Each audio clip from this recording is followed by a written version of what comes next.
Hello and welcome to Byju's Exam Prep IAS. Today we will be talking about a very important topic from your GS1 syllabus of the UPSC mains examination. Today we will be discussing about social issues. In this video, I will be discussing with you the syllabus of social issues. What are the important topics that you have to focus on specifically in social issues to ensure that you can answer these questions well. We will also be seeing what are the important resources and what are the important books or newspapers that you have to read in order to prepare for this section. And in the end, we will also be seeing some of the previous year questions just to give you an idea what are the different types of questions that you can expect from social issues specifically. So without waiting any further, let's dive deep into the social issues topic of GS1 in our mains examination. Now, if you look at the official syllabus given by the UPSC, this is what you will find in social issues. That is, the salient aspects of diversity of India and the Indian society. We'll also see the role of women and women organizations, population and the associated issues, poverty, urbanization, social empowerment, communalism, regionalism, secularism, etc. Now, there are a lot of people who regard this topic as Indian society. Do remember, Indian society and social issues are actually the same topic. Both of these have social empowerment, communalism, population, role of women, etc. These are the topics which are covered in this particular topic of GS1. Now, there's a very interesting point. If you look at these topics, you will understand these topics don't really require a deep dive into any of these. These are topics that you usually have a lot of knowledge about if you are reading newspapers or magazines. These are the topics that are discussed day in and day out in our media, on our debates, even in your personal circle. Meaning that in order to prepare for these topics, what you have to do is to ensure that you're up to date with all the debate that is being discussed in our media, newspapers, etc. Rather than depending upon any reference book, what you need to have for this particular topic is up-to-date knowledge about certain reports, knowledge about indices, any example of the government schemes that have come up in these particular areas. A lot of you might have sociology as your optional subject. If you do have that, you might have an advantage because these are the topics that you study about in much more detail in your optional subject. Now, those were the main topics under social issues. Now, let me tell you under each of these topics, what are the important subtopics that you would have to cover as a part of this syllabus. For example, when you talk about Indian society, you mainly have to focus on diversity, challenges posed by diversity, unity, pluralism, and examples. Now, if you read the Hindu newspaper or the Indian Express on a regular basis, you would find almost every second day, one of the editorial articles are actually based on this topic only. So you can get a lot of data, a lot of content for this particular topic if and only if you're a regular reader of these newspapers. If you are in a habit of reading magazines such as Yojana, you would also find a lot of content from these particular topics. The other topic that you would have to cover is the role of women and women organizations. Now, this particular topic is not just important for GS1, it is also very relevant from your essay paper point of view. A lot of times, one of the topics that you get in essays is usually related to the role of women in India's past, present, and in India's future. Here, you will have to cover the role of women organizations, 19th century social reform movements, agrarian struggles and revolt, the participation of women in our freedom struggle, women organization post 1947 also. So if you actually see, it has a bit of modern history. It also has a bit of post-independence history in the sense that you would have to cover the role of women organizations post-India's independence. Apart from that, one of the other important topics is population. Now, this one single word population has a lot of layers into it.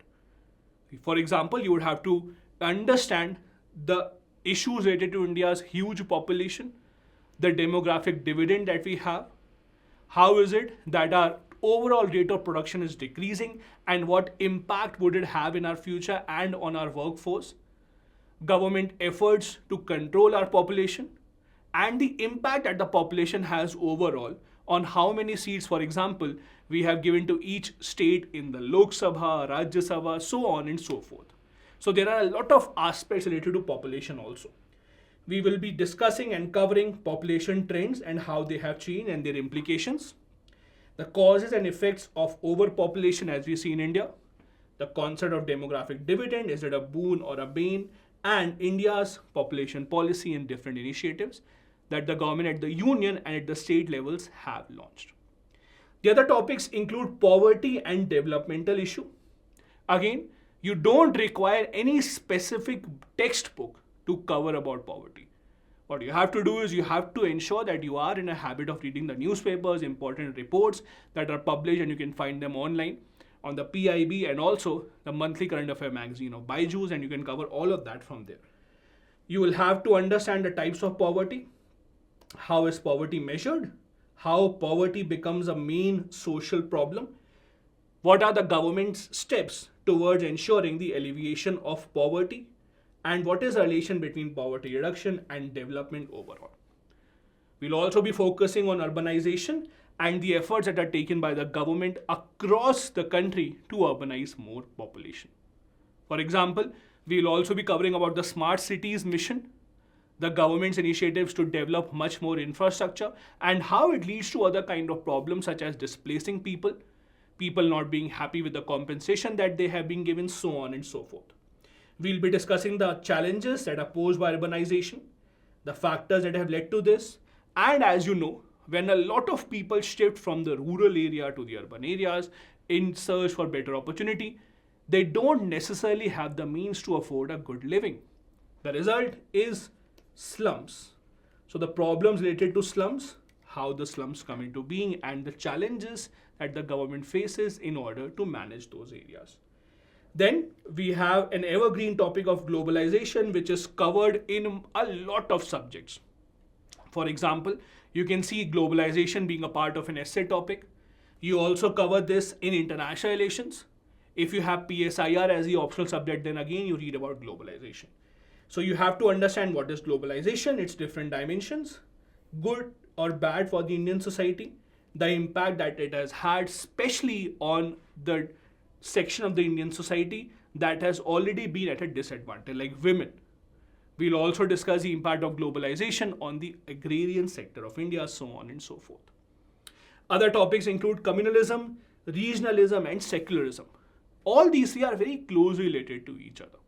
All these three are topics which are discussed in much detail in our news editorials day in and day out. We will discuss about the communalism in contemporary India, what causes it, and the problems associated with it as we see in India right now. The concept of regionalism, how you have so much pride in your own region that you start despising the other region. The different forms of regionalism, what are the different causes, consequences, the concept of son of the soil. For example, when people demand that certain seats in private and in government jobs should be reserved for people who have a domicile of that particular city or that particular state. We see what is happening in Haryana, for example. These are the concepts that we study under regionalism. Then you focus on the concept of secularism, which forms the bedrock of the basic structure of the Indian Constitution. We read about it when we read about the fundamental rights. We read about it when we read about how a society is progressing.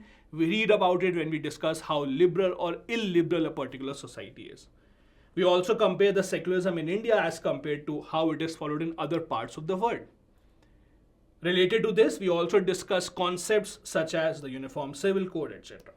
And that is how you cover the entire syllabus of social issues / Indian society, whatever you want to call it. As I said to you in the beginning, you don't need any specific textbook to cover this syllabus. As long as you're up to date on your reading of the newspapers. For example, if you're following the comprehensive news analysis video that we publish on our YouTube channel every evening at 7 p.m. If you're following the current affair magazines that are published by Byju's IAS, you will get to know adequate information about all these topics. Make sure that you're up to date. For example, when you read about poverty, what criteria is the government of India using right now to define the poverty line? What is that number? as compared to how is it that the World Bank defines poverty. Remember about the government schemes towards urbanization, government's initiatives towards women in the society, etc. This is how you can be very well prepared. One other very important component of preparing for social issues is to be updated with the committees and the commissions that the government usually constitutes on different matters related to social issues. For example, we have had a lot of committees in the past to suggest the government about how to calculate the poverty line in India. For example, we had the C. Rangarajan Committee, Suresh Tendulkar Committee, then we also had the Lakdawala Committee. All these gave different aspects. You have to make a note and remember most of these recommendations given by important committees that the government forms day in and day out. As long as you're up to date with all that knowledge, you should be good to go. Just to give you an idea of what are the different types of questions that you can expect from this topic. In 2021, these are the questions that we had from social issues. Let me read out a few for you. Examine the uniqueness of tribal knowledge system when compared to mainstream knowledge and cultural system. Then, what are the main socio-economic implications arising out of development of IT industries in major cities of India? Let's discuss a few points. For example, let's look at question number 3. What are the implications of a lot of IT industries being developed? Let's assume that you don't know a lot about this topic. But even when you hear this topic for the first time, you will try and imagine, because of a lot of IT industries being opened up in some parts of India, that means a lot of people are migrating from tier 2, tier 3 or rural cities to these places. For example, look at the crowd that is in Mumbai, Bangalore, maybe Gurgaon, Hyderabad, Chennai. A lot of these people who are working in these IT companies may not belong to that city. When a lot of people shift into some other city means they have their own requirement of a residence, food, etc. That means a lot of other people come up to provide for these, and that is how you see a migratory pattern. It has both a negative and a positive consequence. That is what you have to underline in such questions. You don't require any specific book for this. As long as you're up to date with your newspaper reading and current affair magazines, you should be good to go. Then you have questions such as, how does the Indian society maintain continuity in traditional social values? Enumerate the changes taking place in it. Again, very generalized questions, nothing technical being asked. For example, in 2020, you had these questions. Has caste lost its relevance in understanding the multicultural Indian society? Elaborate your answer with illustrations. Or, are diversity and pluralism in India under threat due to globalization? Justify your answer. Now, the common theme is in these questions, number one, you don't require any specific technical knowledge to answer. Secondly, you can answer it without any preparation. You can at least begin. But this is where the difference is. If you ask this topic from any common man in India, they would have a certain point of view on this. How you have to ensure that your answer is different from the knowledge that other people possess is by giving up-to-date data, is by quoting a lot of important committees, recommendations of those committees, government initiatives, so that your answers and your knowledge is highlighted and it is different as compared to the other people who might have similar views on this topic. This is how you can be best prepared with social issues. I hope this was helpful for you. Thank you so much for watching.